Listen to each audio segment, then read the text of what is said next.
न्याय चाहिए उनको नहीं मिलता है। आप कलेक्ट्रेट में जाएंगे तो दरखास्त देने के लिए जो बेचारे को लेना होता है, दरखास्त नहीं बना सकता, एफिडेविट नहीं बना सकता, पैसे देने पड़ते हैं, ये सब होता था। तो जब मैं लीगल सर्विस अथॉरिटी का अध्यक्ष था तब जस्टिस टी.एस. ठाकुर चेयरमैन थे लीगल सर्विस अथॉरिटी में, उन्होंने एक मुहिम चलाई कि अब लीगल सर्विस अथॉरिटी जो है ये लोगों को ये जो गवर्नमेंट स्कीम्स हैं इनकी बेनिफिट पहुंचाएंगे। एंजॉय कर रहा है सर। देखिए, हाई कोर्ट की जिम्मेदारी है डिस्ट्रिक्ट कोर्ट को सुपरवाइज करना, तो हाई कोर्ट की जिम्मेदारी है, हाई कोर्ट बांधेगा। सुप्रीम कोर्ट और हाई कोर्ट की जॉइंट जिम्मेदारी है कि जो नीचे की जुडिशरी ठीक काम करे, तो सुप्रीम कोर्ट और हाई कोर्ट को देखना। तो मॉनिटरिंग कौन करेगा इस चीज़ को? मॉनिटरिंग के लिए हाई कोर्ट को पावर दी हुई है, रूल्स के अंडर हाई डिस्ट्रिक्ट जुडिशरी की मॉनिटरिंग हाई कोर्ट करती है। इस सिस्टम में जब सर आपने बोला, मैंने बड़े ध्यान से सुना कि सब डरे हुए हैं, जुडिशरी से डरी हुई है सरकार, सरकार से डरी हुई है जुडिशरी। जब सब डरे हुए हैं, सबकी गर्दन एक दूसरे से फंसा रखी है, तो फिर कैसे सुधार होगा? क्योंकि कोई भी सही बात कहने को तैयार नहीं है। आप गलत कह रहे हैं, मैंने ये नहीं कहा कि डिस्ट्रिक्ट जुडिशरी से सरकार डरती है।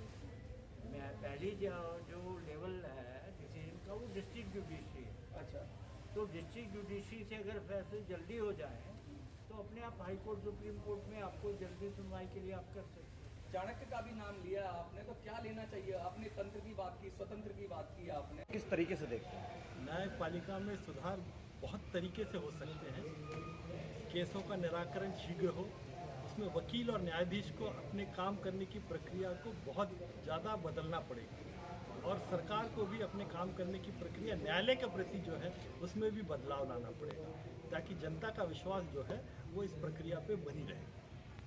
सर, आज जो सवाल जो उठाया जा रहा है कि कई सालों तक केस चलते हैं, लगातार तारीखें दी जाती हैं, उसके बाद भी पीड़ित को न्याय नहीं मिल पाता। इसलिए क्योंकि हम अंग्रेजों के ज़माने में जो कानून बने हैं उसको आज भी फॉलो कर रहे हैं। हमें अपनी व्यवस्था के हिसाब से कानून में बदलाव करना चाहिए, और बदलाव करने के लिए हमें अपनी सोच में बदलाव लाना पड़ेगा, वकील को भी, न्यायाधीश को भी।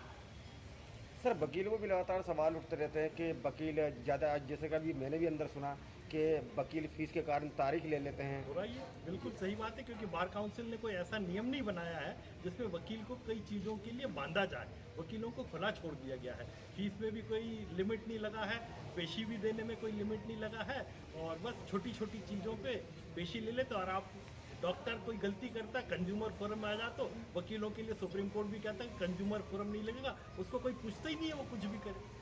किस तरीके का बदलाव होना चाहिए? बदलाव ये होना चाहिए कि जवाबदारी होनी चाहिए, और काम ठीक से नहीं करोगे तो उसकी दंड प्रक्रिया होगी या पेनल्टी होगा।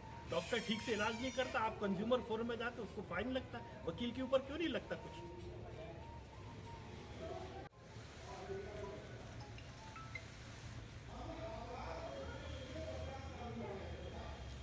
सर, जो आज कॉन्स्टिट्यूशन क्लब में प्रोग्राम हुआ है उसको लेकर क्या कहना चाहिए? देखिए, आज का जो प्रिवेलिंग टाइम है उसके हिसाब से ये बहुत ही इम्पोर्टेंट कार्यक्रम है। मैं पिछली बार भी आया था इस कार्यक्रम में, और एक ऐसा स्टेज यहाँ मिलता है कि हर आदमी अपना विचार खुल करके रखता है, और एक आम आदमी को न्याय कैसे मिले उसके बारे में भी चर्चा होती है। जैसे आज जस्टिस सेशन ढिंगरा ने भी बहुत सारे जो सिस्टम में कुरीतियाँ हैं उसके बारे में बताया। और आप जब तक कहीं कोई डिबेट, कोई सेमिनार, कोई डिस्कशन नहीं करते हैं तब तक समाज में सुधार की आप अपेक्षा भी नहीं रख सकते। तो ये इस तरह के कार्यक्रम के लिए ये जो आप लोगों ने मुहिम चलाई है, मुझे लगता है बहुत ही अच्छा है। इसके लिए पूरे टीम को बहुत बहुत बधाई, मनोज को, राज पांडे को, विशाल खन्ना जी को, आपकी सारे पूरी टीम को बधाई, और मुझे बहुत अच्छा लगता है यहाँ। सर, भारत की न्याय व्यवस्था ढीली क्यों है? देखिए, वो देखने का नज़रिया है, हर सिस्टम को हमें पॉजिटिव तरीके से देखना चाहिए, और न्याय व्यवस्था कहीं ढीली नहीं है। हमारे देखने के तरीके अलग अलग हैं, और बहुत सारे ऐसे सिचुएशन आई हैं जहाँ पर न्याय व्यवस्था में डिसीजंस भी बहुत अच्छे हो रहे हैं, अभी हुए हैं। मैंने जैसे अभी आपको पंजाब का बताया, मेयर वाला जो इंस्टांस है, सुप्रीम कोर्ट ने अभी इतना बड़ा फैसला लिया है। अभी जो सेक्शन 194(2) जो हमारे कॉन्स्टिट्यूशन का आर्टिकल है, जिसमें एमपीज़ को, एमएलएज़ को प्रिविलेज है कि वो उनको आप किसी करप्शन केस में पार्लियामेंट के अफेयर्स में पार्लियामेंट में उनको वोट देने के लिए उनको किसी तरह का वोट पर स्पीच देने के लिए आप उनको करप्शन में नहीं डाल सकते थे, उनको एक इम्यूनिटी अवेलेबल थी। लेकिन अभी रिसेंटली सुप्रीम कोर्ट ने 105 सब क्लॉज 2 और 194 सब क्लॉज 2 दोनों में ही जो इम्यूनिटी अवेलेबल थी मेंबर ऑफ पार्लियामेंट्स को और एमएलएस को, उसको दोनों को एबॉलिश किया है। तो एक तरीके से एक आम आदमी में, एक जो हमारे कंट्री का एक नॉर्मल सिटीजन है, उसको कितना कॉन्फिडेंस फील हो रहा है कि वो आज की डेट में इम्यूनिटी किसी को अवेलेबल नहीं है। ये हमारे जुडिशल सिस्टम की वजह से ही ऐसा हुआ है। देश में बिजली, हैंडपम्प और 2 किलो अनाज, यानी महंगाई के लिए आंदोलन होते हैं हमारे देश में। देश की ढीली न्याय व्यवस्था को दुरुस्त करने के लिए किसी ने आज तक आवाज़ क्यों नहीं उठाई? आपने ही क्यों उठाई? देखिए, हमेशा हर समय कोई ना कोई बार काउंसिल की तरफ से भी कई बार डिबेट सेमिनार होता है। हमने हमारे ऑनरेबल प्रेसिडेंट ऑफ इंडिया थे प्रणब मुखर्जी, उनको भी एक बार बुला करके सेमिनार किया था बार काउंसिल की तरफ से। तो वकील का जो बॉडी है बार काउंसिल खासतौर से स्टैट्यूटरी बॉडी है, तो हमेशा टाइम टू टाइम जो हमें कहीं कोई फ्लॉ दिखता है उसके बारे में चर्चा होती है, सेमिनार होता है, डिस्कशन होता है, सजेशंस जाते हैं हमारे यहाँ से, रिजोल्यूशन पास होते हैं और टाइम टू टाइम सुधार करने की सारी कोशिश चलती रहती है। सर, पीड़ित को न्याय मिले या अत्याचारी को सजा, ठीक है, सजा क्या मिले इस पर तो कोई बात नहीं करता, पर जो सजा मिले, पीड़ित को न्याय मिले, वह जल्दी से मिलना चाहिए। लंबा समय लोगों को न्याय के प्रति अविश्वास महसूस करता है, इसमें कैसे सुधार किया जाए? देखिए, अब तो जो न्याय मिलने का जो प्रोसेस है वो काफ़ी स्पीडी हुआ है।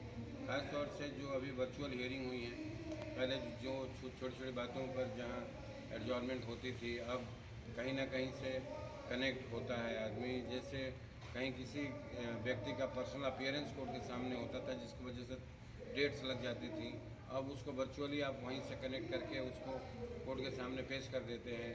जो लॉयर्स भी कोर्ट में नहीं पहुंच पाते थे, इवन कि जो जुडिशल ऑफिसर हैं वो भी अगर कोर्ट आने की स्थिति में नहीं है तो वो भी घर से वर्चुअल हियरिंग कर रहे हैं। चीज़ें बदल रही हैं और हमें उम्मीद रखना चाहिए कि चीज़ें बदलेंगी और अच्छा होगा। अगर हम कुछ संतों की बात करें तो समय समय पर बाहर आते आते रहते हैं, लेकिन कुछ संतों को आज तक न्याय नहीं मिला है, तो क्या कानून में पक्षपात है?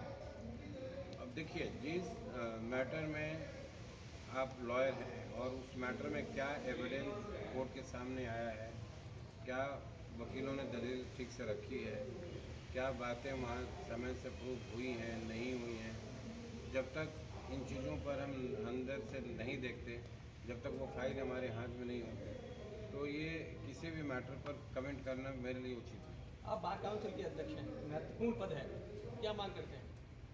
नहीं, मैं तो हमेशा पॉजिटिव तरीके से चीज़ों को देखता हूँ और मुझे ऐसा लगता है कि चीज़ें बहुत सुधार की तरफ जा रही हैं और ज़रूरत है।